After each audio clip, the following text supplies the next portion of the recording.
So the league right now is beginning to hit a reflection point as we're seeing the offensive explosions this season. Multiple 60-point game nights. We're seeing guys take advantage of using their off arm to create space and use their momentum to push guys off. Stephen Curry utilizes this, and also SGA especially. And they have perfected this move so well that it's hitting to a point where guys are pretty much shooting about 60% from the field most nights. Now in 2021, the league has made a few adjustments, especially with the verticality, with the centers, where they can go straight up, and if there's contact, they're given the benefit of the doubt, and also the crackdown of just non-offensive moves in the perimeter, guys kicking their legs out, or just the way they land when they take their shots, or they jump into contact. Those moves are no longer allowed, so defenders are given the benefit of the doubt from that perspective. But the game has evolved so much, especially with guys playing 5 out. There's so much room within the perimeter, and at the same time defenders are trying to avoid 3 seconds in the paint. It leaves a lot of open space, all the way to the point that this current season it's actually a lot easier to take 2-point shots and knock them down with high efficiency due to the spacing. But once again, the NBA is hitting a reflection point where they're tweaking their television product for the viewing audience to try to keep their attention, while at the same time trying to negotiate a brand new TV deal and pretty much almost double, if not triple, their current TV revenue. But Steve Kerr was asked about the modern game and the uptake in scoring. And interesting enough, Steve Kerr was asked about the uptake in scoring. And for the Golden State Warriors, they're once viewed as the pioneers of this type of style of play, even though it's been pretty much done way before them. They're pretty much taken what the bad boy Pistons of the 80s did and modernized it. But the league has caught up to what they're doing, and also due to the fact that their players are aging, they're getting more exposed as the years go by. So the modern game has not only benefited this team, but at the same time as they age, it exposes them a lot more. As offenses get way more efficient, and they can't hide their lack of size and defending as they once did when teams weren't quite as efficient in scoring.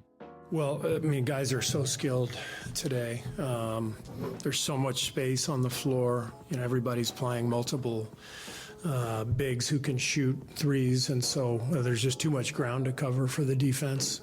Pace is up. You know, over the last few years, everybody's playing faster and with more pace, and teams have gotten really confident in their offensive schemes, you know, with all that spacing and pace. And, you know, so the last few years, offensive ratings have just been climbing and climbing. And then the final piece of it for me is just, you know, the way we officiate the game favors the offense in a way that it didn't, you know. There he goes talking about those off-arm moves where guys push off.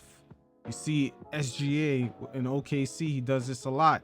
The way he pushes off, it's legal, and defenders can't really hand check that. They have to have their elbows tucked in a certain way, and SGA is allowed to push off, and that's one of the rules that have been tweaked recently to quote unquote allow more free flowing offensive movement. That's part of that package. 15 years ago, it's the rules have been altered to really you know, give the benefit of the doubt to the offensive player. So I think we're actually entering a phase now where we're going to have to look at, just like the league did 20 years ago, kind of look at the rules, see where the game's going, and maybe make some adjustments back in the other direction. And Steve Kerr nails it on the head, because just like how the league looked back and took away defenders using the hand check, now they've pretty much gone the opposite direction and allowed the offensive players to actually push off. But the league in a way is going to be in a balancing act, because they're going to have to make the game appealing enough in television and also make it make sense on the court. Because at the end of the day, the entertainment aspect of the game is what makes the money, and the TV revenue is what this is all about. But Kerr also further elaborated on what exact rule changes he wants to see, and he went in full detail with this one. So you're not going to make changes to the scheme. Where you're going to make changes is with the defensive positioning rules that are in place right now. If I could tell you the number of times where, you know, a player wildly drove into us and ran into us, and I went to the ref, and the ref used the expression illegal guarding position. So what's happened is the way we are interpreting the rules is favoring the offense.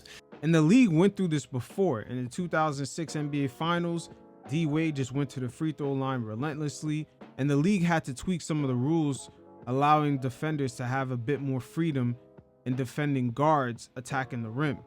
But again, the current rules have actually benefited and also had negative impacts on no other team more than the Golden State Warriors. And right now, with their players aging and just their lack of size, they're getting exposed. But Adam Silver also spoke on just having a balance between tweaking the rules in favor of the television product being more appealing and also creating balance where it makes sense on the court. When I'm watching today's game, I feel like I'm downloading the latest play. And what I mean by that is, obviously we can go through each age and see the game and the style of how it's played. When I watch now, points are like 144, I think I saw the other night, and 125. And I remember being in some All-Star games where I think we scored maybe 144, 140. Like, is the high scoring working? Is speeding the game up? I asked this with a follow-up because I want to know, will there ever be a time in our lives where the hand check comes back? Is that going? Is this kind of the wave in which we're going now? I'll answer it coming from the fan in me, which is, and maybe data comes into play here because I can look at television ratings and other measures of interest. There was a point, I believe, probably in around the late 90s when the game became too physical. And I think we lost some of For our viewers, you mean? Yeah, and I think for our fans, from the aesthetic enjoyment of the game. And also the data actually told the league that the ratings were down. That shit was not interesting. There were games back in the early 2000s where the final score would be 78-64. And just that whole early 2000s era, you could just look at a lot of the final scores going all the way into the NBA Finals. They were very low scoring games. And that's when the ratings, especially with the Pistons and San Antonio Spurs, those early 2000s was just brutal. And those were also the beginning years after the Jordan era. So the league was definitely in a testing phase where they're trying to actually rekindle that audience to coming back and maintaining their interest in the NBA post Michael Jordan. Where it de-emphasized the particular skill a player had and maybe weighted too heavily physicality, where a big, strong player could come in and prevent a incredibly skilled player from doing those kinds of things. While at the same time, that big, strong player did not contribute anything of value entertainment-wise. It's not like they were jumping and dunking or just scoring and keeping fan interest. If they weren't knocking other dudes out or just getting into fight, they really provided very little entertainment value. I think of, not that he's a small guy, but a smaller player like Steph Curry can do on the floor. I think that when you think of some of his ability to shoot, his ability to move through the paint, that if guys could just bang him and knock him to the ground, as that was once the case in the league, I don't think that would be a better brand of basketball. And it definitely was not. It was actually proven in the early 2000s. Once again, Adam Silver went directly to the data, and the data told the league that that shit was not working. And a lot of those guys that were the enforcers back then, just the guys that were knocking guys out or just the tough guys of the team, those guys would not last in today's league. The game and the skill sets of players have evolved so much. It's at a point where if you're a non-shooter, you have to be a center. And it's even getting to the point that if you're a center and you cannot provide any type of shooting or any type of offense, it's starting to become a liability also. So there's definitely a higher standard for players actually getting minutes on the court right now. I also think we have to find the right balance, because I know when I sit in the stands or talk to friends sometime, they want to bring back physicality, where a big, strong player could come in and prevent a incredibly skilled player from doing those kinds of things. I think of, not that he's a small guy, but a smaller player like Steph Curry can do on the floor. I think that when you think of some of his ability to shoot, his ability to move through the paint, that if guys could just bang him and knock him to the ground, as that was once the case in the league, I don't think that would be a better brand of basketball.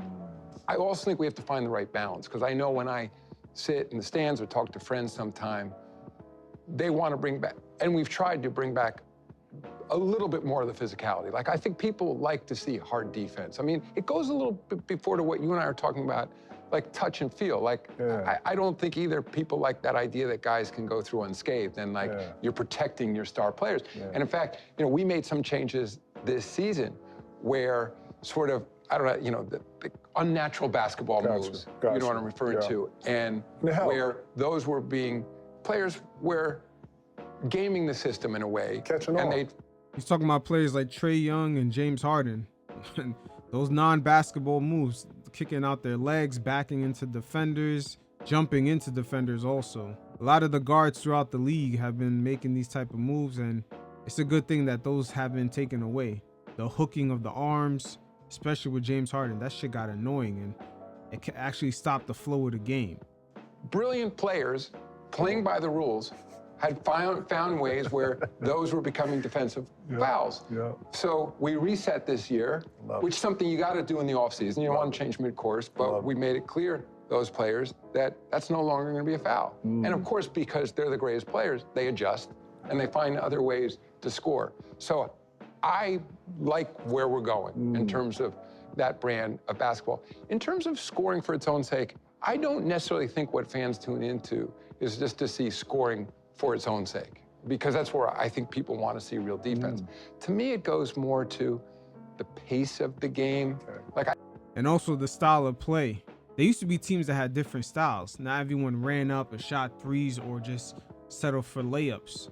To see a team that played fast versus a team maybe that had a big man that slowed down the game and mastered the half-court offense, it used to be interesting to see. Now, when you have every team playing the same way, it's pretty much made the game very predictable.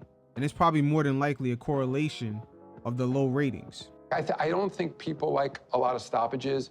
And also, data tells a story there. For example, in Nielsen ratings, they're minute by minute. You can tell when people are tuning out, and when games are being streamed, it's second by second. You know exactly when people are losing interest in your game. And so, as I know you know, we pulled back on the amount of replays this season.